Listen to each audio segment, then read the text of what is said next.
This video, we're going to introduce you to the differentiation rules.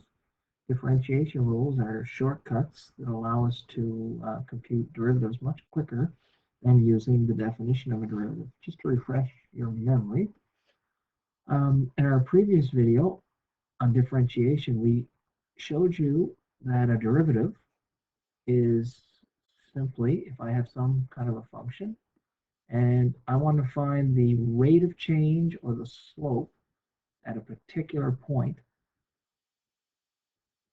we refer to that in calculus as a derivative. And in our previous video, I showed you a way to do this by a slope calculation involving limits. And if you need to refresh your memory, you can go back to the previous video, which we developed this formula.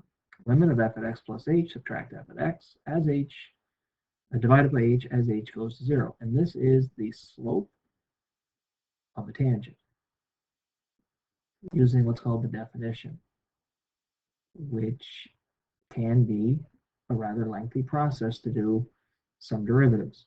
It's not too bad if they're fairly basic, but it can be a pretty tough task to do depending on the types of functions.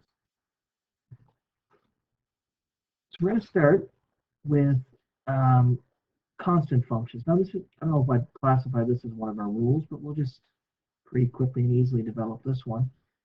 If I just have the function y equals 2 and ask you for the derivative of y equals 2.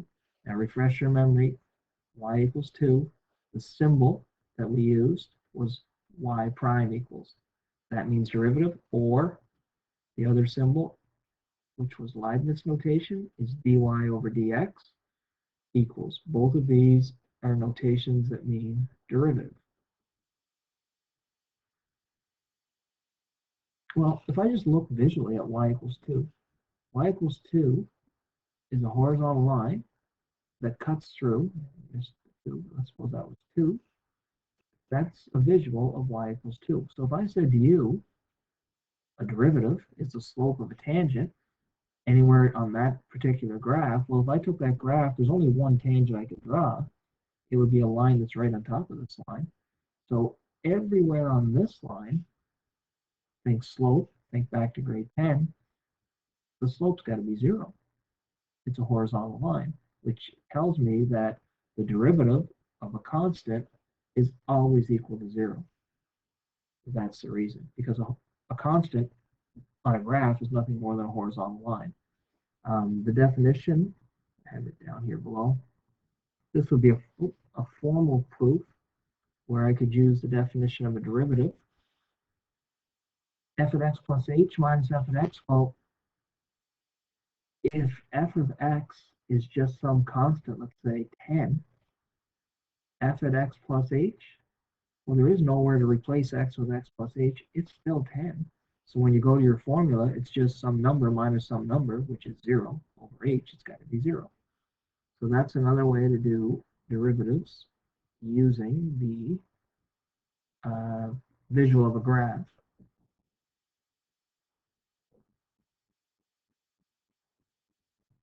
Now, if I progress a little bit further and look at power functions. So these are when you have the situation of x raised to some exponent, something like this, where x is representing some real number. There's a couple that we've already run into. Now, here's what I want you to be looking for a pattern. The derivative, the symbol here means the derivative of this function x squared is 2x. The derivative of the function x to the third is 3x squared. Okay, so the derivative of x cubed is 3x squared. The derivative of x squared is 2x. If I went to x to the fourth, well, the problem with x to the fourth, f of x is x to the fourth, f at x plus h would be x plus h. You replace x with x plus h, so it would be that. Well, the problem is x plus h to the fourth is a fairly lengthy task. If you remember, we did polynomials in the binomial theorem. It's not as simple as just raising this to the fourth and this to the fourth on addition here. You'd have to actually expand that all out. Now, it's been done for us down here, but I want you to think in your head, okay, well, that's to the fourth power. What if this had been to the 44th power? We would have to take x plus h and raise it to the 44th power. Well, can you imagine having to do that all out longhand to get a polynomial to represent x plus h to the 44th? So in mathematics, when something like that happens, what mathematicians did many, many years ago is there a pattern to this? And there is a pattern to this. This arduous task that they were faced with is what led them to say, let's see if we can find a pattern. Now, if I look at this one, we just scroll down a bit further. So again, this is it all done out with it. So this is x plus h to the fourth power over to right here. That's what you would get if you expanded that out, not to the 44th, just to the fourth power. Switch that back here. So it was just the fourth. That was the original.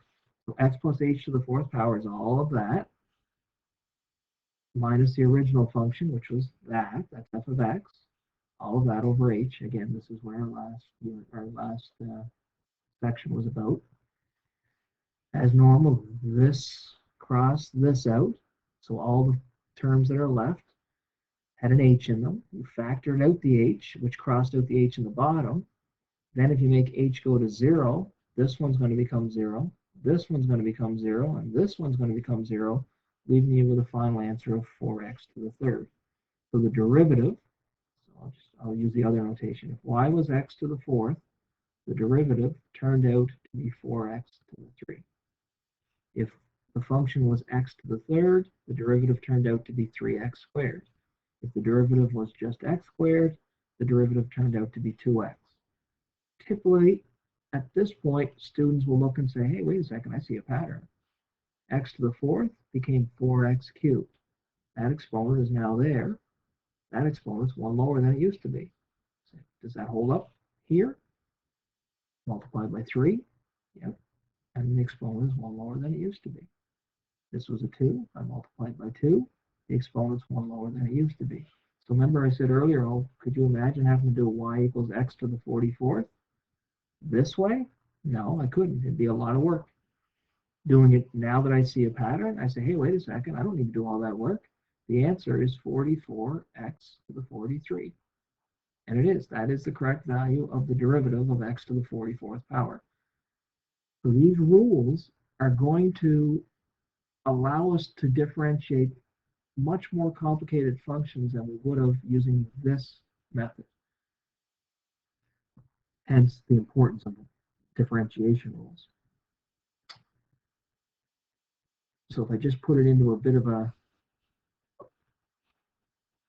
pattern here in general, it says if n is any real number, then the derivative of x to the n, this means with respect to the letter x, is equal to the exponent n multiplied by x to the n minus 1. That is simply saying this. If I have y equals x to the 37th power, the derivative of x to the 37th power is 37x to the 36th power. And again, don't lose track of what this means. It's the derivative. So that's lovely. What's that for? That would be used to find the slope of a tangent. I have no idea what this graph looks like, but if whatever that graph looked like, I could say at x equals, I'll pick an easy number, -1. What would be the slope of a tangent?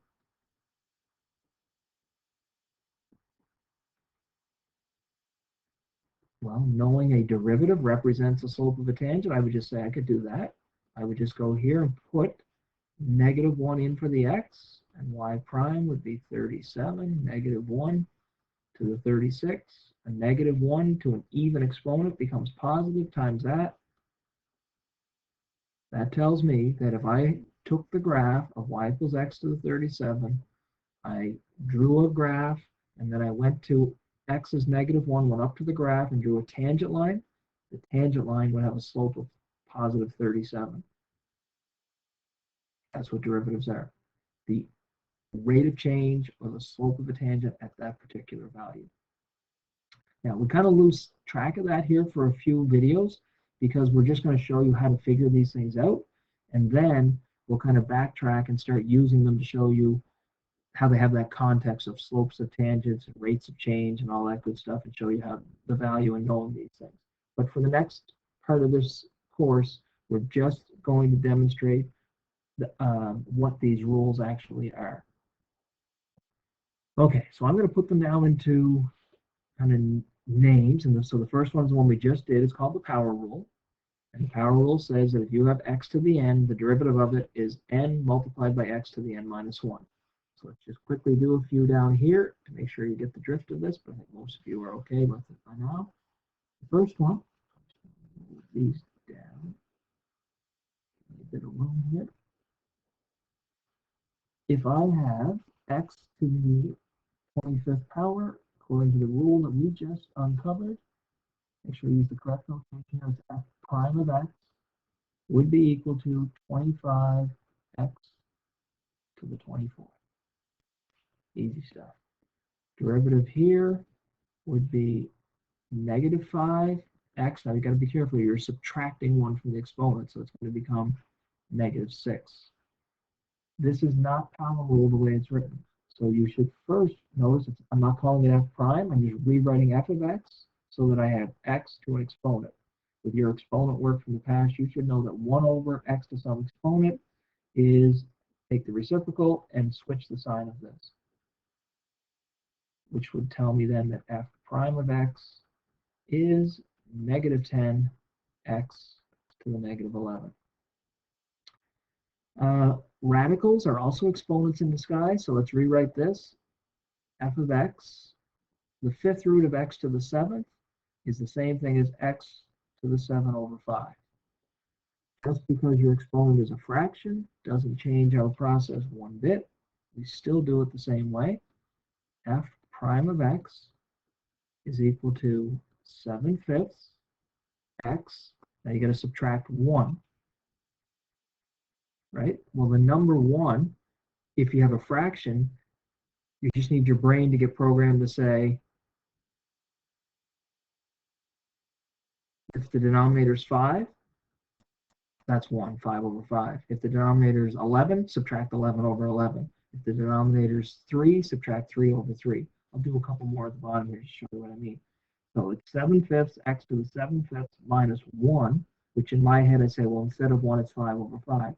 7/5 minus 5 over 5 would be 2 over 5. That's 1 subtracted from your exponent. Let's just do another fraction one. If I had f of x, I'll just write it out. If I had x to the 3/4, f prime of x will be 3/4 x.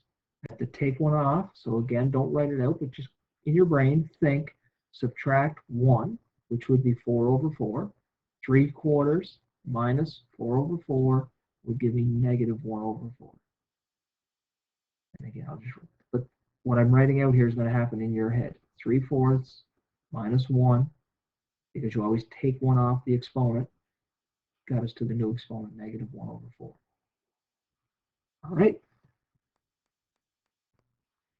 Well, we're just going to, this is still part of the power rule. It's called a constant multiple rule. And this is used when there's a number out in front of the variable. And all that the constant multiple rule says is that if you have a constant followed by a function, all you do is take the constant and multiply it by the derivative of the function. Now, the font here is not great on my slide, I'm noticing. So all they're saying here is about, maybe if I'll write it out here a little bit bigger. If I have y equals 3x to the 4th, this is a constant multiplier. They're saying the derivative is the constant, excuse me, multiplied by the derivative of this function. Well, the derivative of x to the 4th we just did is 4x to the 3. So your answer turns out to be 3 times 4, which is 12, x to the 3. Well, do you think that maybe we could skip this part here and go from here right to here? all you need to do is if you have a function, let's say 2x to the 7th, go right to the bottom line, your answer. Skip this. Because what you end up doing is multiplying the exponent by the constant, so 14, and then you subtract 1 from the exponent, so 14x to the 6th power. That's it. So if my function was y equals negative 3x to the 5th, my derivative would be negative 15x to the 4th. Multiply the constant and the exponent and subtract 1 off your exponent. Okay. Sums and differences. This just means if you've got a bunch of functions added and subtracted, all you do is you go along and take the derivative of the first function, add it to the derivative of the second function, add it to the derivative of the third function, so on and so forth. It could be sums or differences. So it doesn't matter. It could be a mixture of them. Now, to visually show you what that means, that simply means if I had my function was 3x to the 7th plus 2x cubed minus, oh, let's make it 1/3 x to the 2/5, and I wanted to get the derivative of it. This is what they, so I've got constant multiples, and I've got sums and differences. Here, I just multiply the exponent by the coefficient and take one off the exponent, and then because it's addition and subtraction, I just go along and do that for each one of these separate terms. So this would be what our answer would look like. 21x to the 6th, that's power rule on the first one. 2 times 3 is 6, x squared. That's your power rule on the second one. Now I've got 2/5 and 1/3. I got to multiply these together. 1/3 by 2/5 is negative 2 over 15. X. Subtract 1 from your exponent. So in my head, I'm going to say subtract 5 over 5. 2/5 minus 5 over 5 is negative 3/5. There's the derivative of that function, which involved basically 3 power rules added and subtracted. All right, so that is the power rule. What we're going to do now is I'm just going to do a couple final examples where we've kind of put it all together, and let's have a look at these 3 examples. So the first one, sometimes you may want to rewrite the question. So this one, I'm fine. This is power rule, perfect. This is power rule, perfect. Right, I've got a number x to an exponent, a number x to an exponent, a number radical. I may say I don't really like that. I might rewrite it. And I don't like the x down here. Now I'll talk about that one in a second. So here's this function rewritten. 2x to the 5th, take away 3x to the negative 3. Now here's, don't do this. Don't do the derivative of this one, the derivative of this one, rewrite this one, and then do another line where you differentiate those two. When you decide to start doing the derivative, you need to do the derivative of the whole expression. You can't differentiate part of it and then wait and differentiate the rest of it later. So here, because I'm just rewriting, I'm going to write it as 2x to the half. Take away 5x to the negative 1 plus pi squared. All right, here we go. Now I'm going to do derivative. So it's power rule. 5 times 2 is 10. Take 1 off the exponent. Negative 3 times negative 3 is a plus 9. Take 1 off the exponent. 1/2 times 2 is just 1. 1/2 take away 1. So if the denominator is 2, I'm going to subtract 2 over 2. That's going to give me the exponent negative 1/2. Now, of course, I don't need that 1 there. I just wanted to emphasize to you that that's what you get when you take a half times 2. But certainly you can just leave that out. Negative 1 multiplied by negative 5, that's a plus 5. Subtract 1 from your exponent, that's going to get you to negative 2. Now watch this one. This is there to throw students off. The power rule is used for x, right, a variable to some exponent. It's not used for a constant to an exponent. But if you remember back to the very beginning of our discussion on this video, we started talking about the derivatives of constants. Well, pi squared is just some number. And the derivative of any constant, all on its own with no variable component to it, is always just 0. So even though this is pi squared, it's just there to try and bait you into doing it as if it were a power rule. which it is not. It's just a 0. And of course, you could just leave that out altogether. Okay, let's go down to example number 2. So I look at example number 2, and I see something in brackets squared.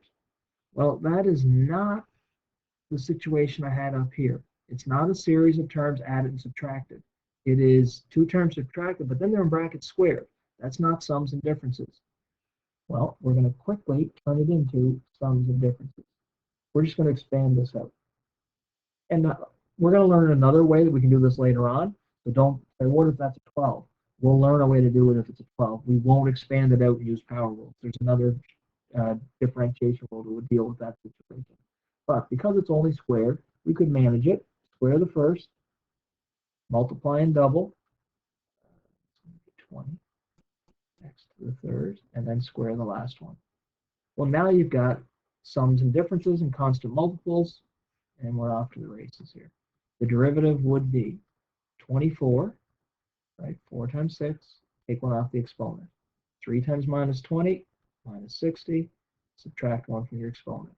Constant. Derivative of a constant is 0. Leave it out. One more. Ooh, look at this one. So it looks really, really confusing. This one, we definitely would want to tidy it up a little bit before we start doing our constant multiple works. Now, as soon as I get here and say, oh, this one's really hard. Well, let me back up to here. I don't think anybody is going to argue that multiplying 4 by 6 to get 24, taking 1 off the exponent to get 5 is difficult by any stretch of the imagination. It's the same thing down here. Anyone that struggles with this is not going to be struggling with the derivative rule, the power rule. You folks understand that and you get it. The problem here will be if your prerequisite skills in dealing with fraction exponents, negative exponents, division of exponents. If your prerequisite skills are going to be the issue, and that's the issue with most people that say, oh my goodness, calculus is such a struggle. No, calculus isn't a struggle. It's a struggle when your pre-calc skills are not where they need to be to kind of venture down the road we're headed. So moral of that story is you have, if you're struggling with exponents, find a video on exponents. Say, I'm not very good at fraction exponents or radicals. Look up something on YouTube. You can find it. There's things out there that will help. All right, so this is going to be 7/4. Instead of radical x, I'm going to write it as x to the half. You always want a number, x to an exponent. Use power rule. Minus. So the x to the fifth's in the bottom. I don't like that. I'm going to move it up beside it. You can do that as long as you switch the sign of your exponent. This one, let's do a little legwork up above here. I have x to the third, and I'm dividing it by x to the 1/4. Same base. I can't do power rule here and power rule here. It doesn't work for that. It has to be a number, 1x to an exponent. That's the pattern for power rule, which this is not. I'm going to have to subtract my exponents. Well, 3 minus 1/4. 3 over 1 would be 12 over 4. Take away 1 over 4. This is going to be x to the 11 over 4. I got my 10 in front. When I subtract my exponents, I've got 10x to the 11 over 4. This one's already good to go. Leave it as it is. Now some get thrown off by this. E is just a mathematical constant. It's called Euler's number.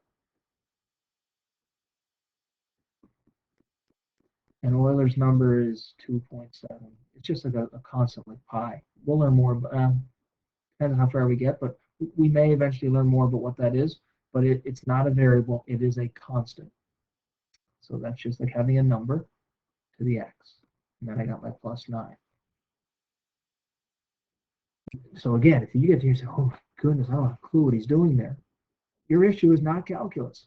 Your issue is pre-calculus. Your issue is NERF 10, exponent laws, fractions, fraction exponents, subtraction of fractions. It's a very difficult path to follow if you're going to try and do calculus and you're struggling with this kind of stuff. Here we go. Derivative. So now I've got 1, 2, 3, 4, 5 power rules and a constant at the end. 1/2 times 7/4 is 7/8. X, subtract 1 from your exponent. So 1/2 minus 1, which is 2/2. 1/2, again, I'm writing this out, but this is really what my brain's thinking. Don't write it out. Get in the habit of doing it in your head. 1/2, take away 2/2 is -1/2. -5 multiplied by -6, that's a plus 30. Subtract 1 from your exponent. 11/4 multiplied by 10, that's going to be 110/4, which would reduce to 55/2. Just to save me putting, I want that to be in lowest terms. 11/4 minus 1, 1 being 4/4, that's going to give me 7/4. 30 multiplied by 6 is 180. Subtract 1 from my exponent, I'm at 29. Now remember, E is a number. It's a symbol that means Euler's number. So my exponent is 1. 1 times Euler's number is just Euler's number. My exponent is 1. If I take 1 off my exponent, it's going to be 0. And x to the 0 is just a 1. So the derivative of e to the x is just the number e. Then I've got my constant. The derivative of a constant is a 0. Now just Euler's number might not have been a great choice to get you going here. Let's just simplify that. If I have 7x, and I say, what's the derivative of 7x? Power rule says 1 times 7 is 7. X to the 1 take away 1 is 0. But we don't write x to the 0 because it's just the number 1. So it's 7. Therefore, if you have any function that is just a number, 37, any number, times just a single x to the first power, well, the derivative is always just the coefficient, which is what I did here. That's why my derivative here was just Euler's number. Okay, so that is your first look at derivative rules. And in today's video, we basically come up with 2 scenarios. One, the derivative of a constant is always 0. And the second one was for power rules. And that's when you have a function, x, raised to some exponent. The power rule says you just multiply by the exponent and you subtract 1 off that exponent. And then we demonstrated how you can do it if you have a bunch of terms, add it and subtract it. And we also looked at what do you do when there's a constant out in front. That's where we did our constant multiples like we did to get all of these. Okay, so there'll be some practice questions to follow on the power rule.